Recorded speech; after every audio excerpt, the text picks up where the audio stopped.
네, 안녕하십니까. 반갑습니다. 피어 스토리지에서 기술 총괄하고 있는 김영석입니다. 오늘 이렇게 많은 분들 엑셀러레이트에 와주셔서 감사드리고요. 오늘 세션에서는 좀 저희 피어 스토리지 코리아가 굉장히 꼭 전달드리고 싶은 귀중한 고객 사례를 좀 같이 공유드리고자 이렇게 소장님을 같이 모셨습니다. 오늘 블록체인 혁신을 이끄는 람다 256과 함께 특별한 이야기를 나누고자 하는데요. 람다 256의 오재훈 기술연구소장님 모셨습니다. 간단하게 소개와 회사 소개 부탁드리겠습니다, 소장님. 네, 안녕하십니까. 방금 소개받은 람다 256 오재훈입니다. 이렇게 귀한 자리에 초대해 주셔서 감사드립니다. 오늘 저희 람다 256이 퓨어 스토리지에 대한 경험을 공유할 수 있는 자리를 가지게 돼서 정말 기쁘게 생각합니다. 한동안 저희 블록체인 소식이 잠잠하다가 최근에 이제 그 스테이블 코인 토큰형 증권이 화두가 되면서 요즘에 다시 이제 블록체인이 입에 많이 오르내리고 있는 것 같습니다. 이제 저희는 블록체인 이제 메인스트림으로 진입하는 초기라고 판단을 하고 있고요. 저희 람다 256은 블록체인 기술의 상용화라는 사명을 바탕으로 블록체인 분야에서 혁신을 이어나가고 있습니다. 저희 핵심 서비스 중 하나가 이제 노디잇인데요. 노디잇은 비트코인, 이더리움 같은 블록체인 네트워크의 노드 서비스를 제공하고 방대한 블록체인의 온체인 데이터를 안정적이고 효율적으로 관리할 수 있는 데이터 시스템을 저희가 구축을 하였습니다. 그래서 노디잇을 사용하면 누구나 빠르게 다양한 규모의 블록체인 애플리케이션을 쉽게 개발할 수 있도록 지원하고 있습니다. 네, 소개 감사합니다. 오늘 피어 엑셀러레이트에 참석해 주신 여러분들도 이제 람다 256에 대해서 보다 잘 이해하실 것 같은데요. 아무래도 코인을 만약에 사용하신다면은 람다 256의 잠재적인 고객이지 않을까 생각하고 있습니다. 네, 이제 좀 기어 바꿔서 퓨어 스토리지하고 람다의 협업에 대해서 어떤 여정을 했는지 좀 얘기를 듣고 싶습니다. 람다 256은 기존에 이제 퍼블릭 클라우드에서만 서비스를 하셨던 걸로 제가 알고 있습니다. 그런데 어떤 연유로 온프레임으로 인프라스트럭처를 다시 구축하셨는지 그 배경에 대해서 좀 말씀 주시겠어요? 네, 저희가 이제 노디 서비스를 처음 시작할 때는 퍼블릭 클라우드 위에서 저희 노드 서비스를 시작을 했습니다. 하지만 이제 핵심 노드 서비스를 작년에 온프레미스로 이전하기로 결정을 하고 작년에 이제 실행을 했는데요. 이 결정을 한 이유는 크게 네 가지입니다. 첫 번째 이유는 가장 큰 이유이기도 한데요. 클라우드 스토리지 비용 때문이었습니다. 초창기에는 저희가 제공하는 블록체인이 몇 종 되지 않았었고요. 이더리움하고 비트코인 같이 데이터 용량이 아주 작은 블록체인부터 시작을 했기 때문에 큰 이슈가 없었습니다.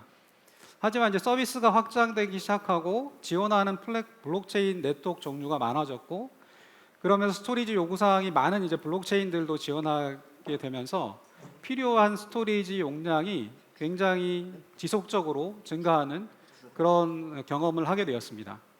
여러분 다 아시겠지만 그 블록체인은 일정 주기로 이제 블록을 생성하게 되는데요. 트랜잭션이 많아지고 블록이 많아지다 보면 블록체인이 요구하는 스토리지는 지속적으로 증가를 하게 됩니다. 그리고 블록체인이 다른 일반적인 우리 서비스하고는 다르게 이제 각 노드가 독립적으로 트랜잭션과 블록을 독립적으로 검증을 해야 됩니다. 그렇기 때문에 데이터와 컴퓨팅을 분리할 수가 없습니다. 그래서 대부분의 이제 블록체인 노드 클라이언트들은 파일 시스템 베이스 위에 데이터베이스를 사용하고 있습니다. 그래서 블록체인 노드 서비스를 안정적으로 운영하기 위해서는 적어도 2대 이상의 노드를 운영을 해야 되고요.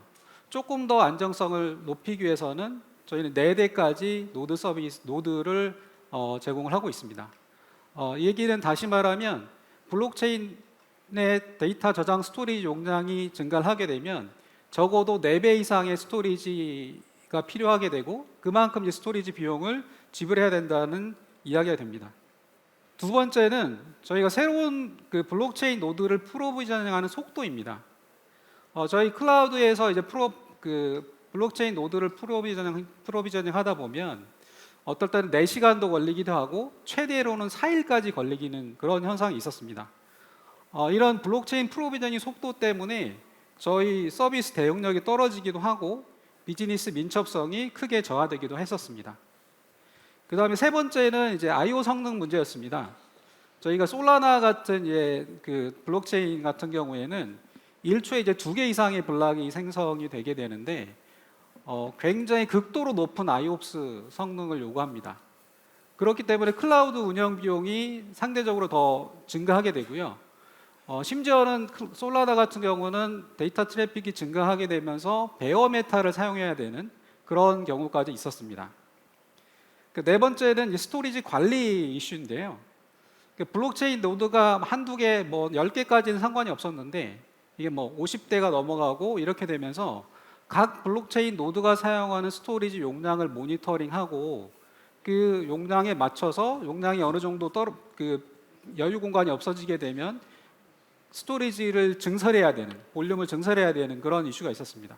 한꺼번에 너무 많이 증설하게 되면 사용하지 않는 스토리지 비용을 내야 되는 거고요. 너무 적게 증설하면 너무 자주 증설해야 되기 때문에 그만큼 이제 관리 비용이 들어가는 그런 구조였습니다. 이런 이제 이유들 때문에 프라이빗 클라우드 전환을 고민하기 시작을 했고요. 다음 단계 저희 비즈니스 성장을 뒷받침할 수 있는 기술력과 전문성을 갖춘 스토리 솔루션과 파트너를 찾고 있었습니다. 네, 굉장히 길게 말씀 주셨습니다. 그냥 간단하게 한 번 더 요약을 해보면, 그러니까 퍼블릭 클라우드를 사용하시다가 온프레임으로 이동하게 된 네 가지의 큰 과제가 있었을 텐데요. 첫 번째는 이제 클라우드 스토리지 비용인 거죠. 안정성을 위해서 최소 4개의 노드가 필요했고, 그러다 보니까 서비스가 늘어날 때마다 스토리지 비용이 4배씩 증가하는 이슈가 있었다고 말씀 주셨고요. 두 번째로는 이제 프로비저닝하는 속도 부분을 말씀 주셨습니다. 네. 짧게는 4시간에서 길게는 4일까지도 시간이 걸렸던 게 이제 좀 문제가 됐었다라는 말씀 주셨고요. 세 번째는 이제 I/O 성능 얘기를 주셨는데요. 솔라나 같은 특정 블록체인 업무에서는 굉장히 많은 IOPS가 필요하다고 하셨고요. 그래가지고 굉장히 고비용의 클라우드 스토리지 서비스를 받아야 됐다라는 부분이 있었습니다. 그 다음으로는 마지막으로 스토리지 관리 포인트에 대해서 말씀을 주셨습니다. 예, 감사합니다. 저도 요즘 이제 최근 고객분들하고 많이 미팅을 하다 보면은 퍼블릭 클라우드에서 온프레임으로 내리는 거에 대해서 고민을 많이 하시기 때문에 이런 내용을 아마 많이들 공감하셨을 거라고 생각을 합니다. 네, 그 다음으로는 이제 질문 드리고 싶은 게 이제 온프레임으로 시스템 구축하는 게 처음이셨잖아요. 네. 그럼 온프레임 구축하셨을 때 가장 걱정됐던 부분이나 뭐 고려했던 부분들이 있을까요? 네, 그 IDC의 이제 프라이빗 클라우드 구축을 계획하면서 블록체인 데이터를 저장하는 이제 스토리지를 고민하기 시작을 했는데요. 핵심적으로 고려한 기준은 우선 이제 블록체인 노드가 생각보다 굉장히 많은 IOPS를 요구를 합니다. 이런 IOPS를 성능을 지원할 수 있는 스토리 솔루션이었어야 되고요. 그 다음에 가용성은 당연히 높은 가용성을 유지할 수 있어야 되고, 그 다음에 저희가 클라우드보다는 당연히 이제 비용 효율성이 좋아야 되고, 적어도 이제 50% 이상은 다운돼야 된다고 그렇게 생각을 하고 있었고요.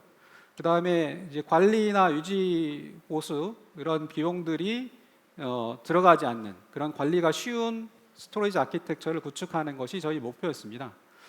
당연히 뭐 인터널 스토리지도 저희가 고민을 많이 했었고요. 근데 인터널 스토리지 같은 경우는 이제 확장성이라든지 이제 데이터 이동성 때문에 저희 센 스토리지를 사용하기로 결정을 했고요. 센 스토리지를 사용한다면 처음에는 당연히 저희는 이제 캐펙스로 구매 방식의 캐펙스 모델로 장비를 구매하는 것을 생각하고 있었습니다. 아마 여기 계신 모든 분들이 대부분 이제 스토리지 도입하실 때 제 생각으로는 90% 이상이, 더 나아가서는 99% 가까이 카펙스로만 이제 경험을 하셨을 텐데요. 결국은 마지막에는 이제 서브스크립션으로 선택을 하셨습니다. 서브스크립션으로 가게 된 계기가 있으셨을까요? 저희가 이제 프라이빗 클라우드에서 사실 스토리지를 서브스크립션 모델로 사용할 거라고는 처음에는 생각을 사실 못했었고요.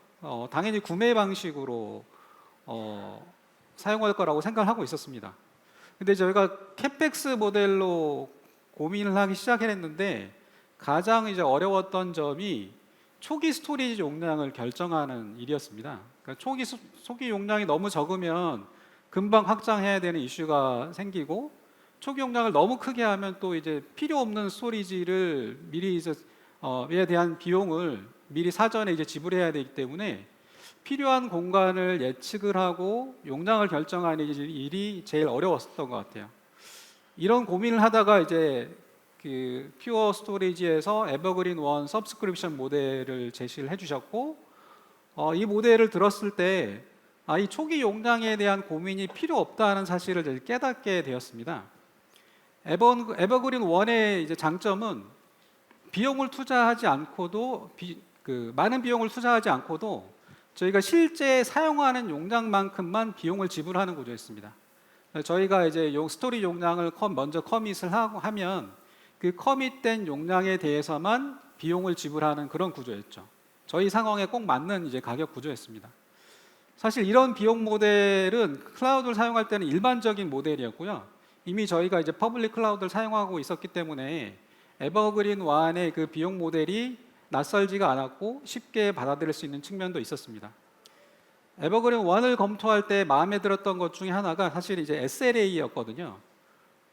이 계약한 용량에 따라서 SLA가 정해지는데 테라바이트당 IOPS, 밴드위스, 레이턴시 등에 대한 SLA를 보장하는 그런 방식이었습니다.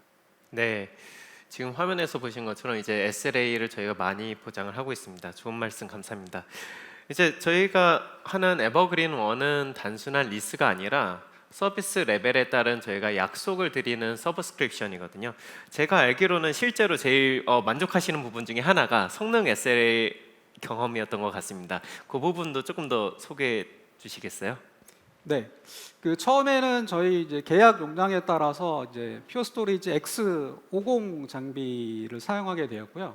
그런데 저희가 이제 IDC 구축을 하고 블록체인 노드들을 실제로 실행하고 테스트를 진행을 하게 되었고요. 그런데 이제 블록체인 노드가 늘어나면서 일부 체인들이 이제 동기화가 되지 않는 문제가 발생을 했습니다. 당연히 이제 IOPS 기존 X50이 제공하는 IOPS가 저희 블록체인 서비스에 부족했기 때문인데요. 이 문제를 해결하기 위해서 이제 퓨어 스토리지와 지속적으로 이야기를 했고, 퓨어 스토리지 쪽에서 X50을 X90으로 이제 업그레이드하게 되었고, 업그레이드한 이후에는 이제 이런 문제가 사라졌습니다. 그 퓨어 스토리지 그 X90으로 업그레이드할 때는 컨트롤러를 무중단으로 업그레이드할 수가 있더라고요. 그런 구조였기 때문에 저희가 기존의 이제 블록체인 노드들의 서비스를 중단하지 않고 라이브인 상태에서 X90으로 성공적으로 업그레이드를 했습니다. 이후에도 최근에 이제 저희 블록체인 지원하는 서비스 블록체인들이 늘어나면서 최근에는 이제 X90을 XL170으로 업그레이드를 하였습니다. 만약에 저희가 이제 에버그린 1이 아닌 캐펙스 모델을 사용했다고 하면 X50 장비가 스토리지 공간은 굉장히 많이 남아 있는 상태였거든요. 근데 IOPS가 모자란 상태였기 때문에 만약에 저희가 캐펙스 모델로 구매를 했다면 별도의 장비를 이제 구매해야 되는 그런 상황이었습니다. 그런데 이제 다행히도 저희가 에버그린 1을 사용하고 있었기 때문에 별도 추가 장비를 구입하지 않고 다 이제 컨트롤 업그레이드만으로 문제를 해결할 수가 있었습니다.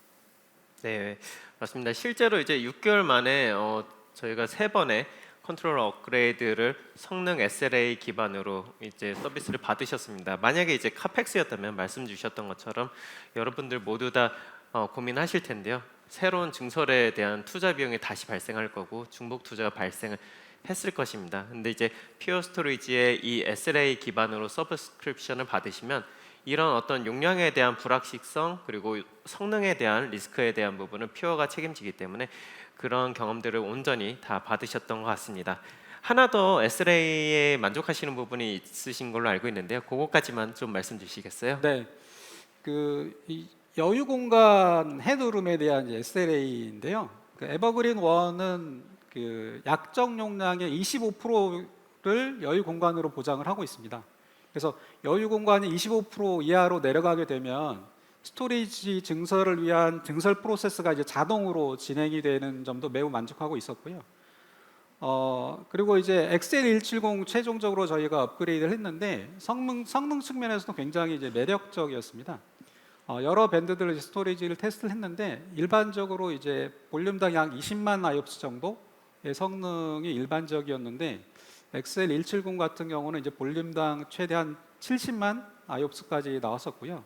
스토리지 장비 전체로는 한 125만 IOPS, 피크로는 이제 130만 IOPS까지 측정을 했습니다. 네, 좋은 말씀 감사합니다. 여기 참석하신 여러분들 모두 다 이제 람다 256 사례를 통해서 SLA 기반의 서브스크립션에 대한 인사이트를 좀 받으셨을 거라고 생각을 합니다. 마지막으로 이제 퓨어 스토리지하고 같이 협업하면서 느낀 가장 큰 장점과 또 청중분들께 하고 싶은 말씀 있으신지요? 네, 이제 이미 앞에서 말씀을 드리긴 했는데요. 에버그린 1 SLA에서 설명을 드리긴 했습니다. 그 SLA 기반으로 계약 용량에 따라서 저희가 성능 확장을 자연스럽게 했었던 경험이 굉장히 큰 그 매력 포인트인 것 같고요. 그다음에 이제 25% 여유 공간 보장되는 것도 저희한테는 굉장히 저희 모델하고는 딱 맞아 떨어졌고, 그 장비 업그레이드를 할 때 무중단으로 업그레이드하는 것도 저희는 굉장히 큰 좋은 경험이었습니다. 무엇보다도 저희가 스토리지 시스템에 대한 관리와 유지 보수 운영을 퓨어 스토리지가 모두 책임지고 있기 때문에 스토리지에 대한 지식과 경험이 사실 저희가 많지 않았었거든요. 그런 거 없이도 스토리지를 사용하고 운영하는데 큰 문제가 발생하지 않았고요. 저희 입장에서는 이제 센 스토리지 운영과 관리에 들어가는 그런 비용, 노력과 비용들을 크게 절약할 수 있었습니다.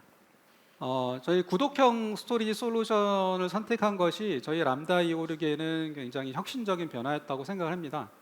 온프레미스 환경에서 대규모 스토리지 시스템을 운영한 경험이 없었지만 용량 계획이나 데이터 관리에 대한 걱정을 할 필요가 없었고요. 퓨어 스토리지가 이제 모든 것을 책임져 줬기 때문에 저희 람다 256은 이제 블록체인 쪽 기술 개발과 블록체인 인프라 운영에만 집중할 수가 있었습니다. 네, 람다 256 성공 사례 공유해 주셔서 감사합니다. 오늘 세션에 참석하신 많은 분들께 도움됐길 바라면서요. 다시 한번 함께 해주신 오재훈 소장님께 큰 박수 부탁드리겠습니다.